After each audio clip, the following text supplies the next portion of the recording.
కూడా ఎవరు అడగడం లేదు.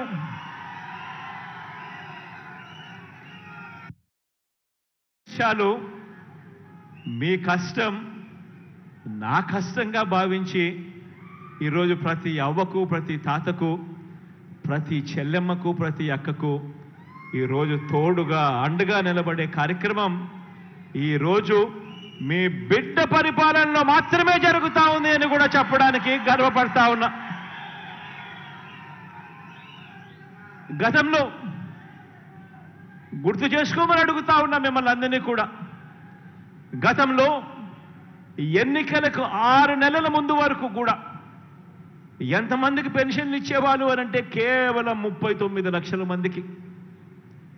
ఎన్నికలకు 6 నెలల ముందు వరకు కూడా ఎంతమందికి పెన్షన్లు ఇచ్చేవాళ్ళంటే కేవలం 39 లక్షలు. ఎన్నికలకు 2 నెలల ముందు వరకు కూడా ఎంత పెన్షన్ ఇచ్చేవారు అని అంటే కేవలం 1000 రూపాయలు. నెల నెల పెన్షన్ల కోసం ఆ అభాగ్యుల పైన ఖర్చు చేస్తా ఉన్నది ఎంత అనంటే నెలకు 400 కోట్ల రూపాయలు కూడా ఖర్చు చేయని పరిస్థితి.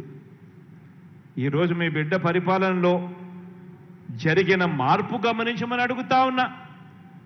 ఈరోజు మీ బిడ్డ పరిపాలనలో 39 లక్షల మంది పెన్షన్లు ఇస్తా ఉన్న గత పరిస్థితికి పోయి ఈరోజు 66,34,000 మందికి ఈరోజు పెన్షన్ ఇస్తా ఉన్నాం.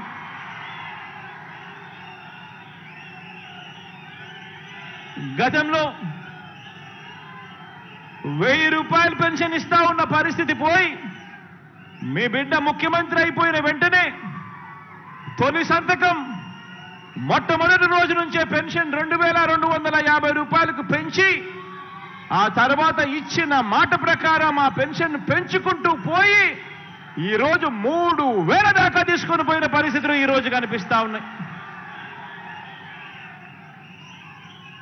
ఈరోజు నా అవ్వ తాతల ముఖంలో చిరునవ్వును చూడాలని, అభాగ్యులైన నా అక్క చెల్లెమ్మల ముఖంలో చిరునవ్వులు చూడాలని, దివ్యాంగులైన నా అన్నతమ్ముల ముఖంలో చిరునవ్వును చూడాలని ఇవాళ మీ బిడ్డ ప్రభుత్వం కేవలం పెన్షన్ల కోసం ఖర్చు చేస్తా ఉన్నది అక్షరాల నెలకు 2000 కోట్ల రూపాయలను కూడా ఇవాళ చెప్పడానికి గర్వపడతా ఉన్నా.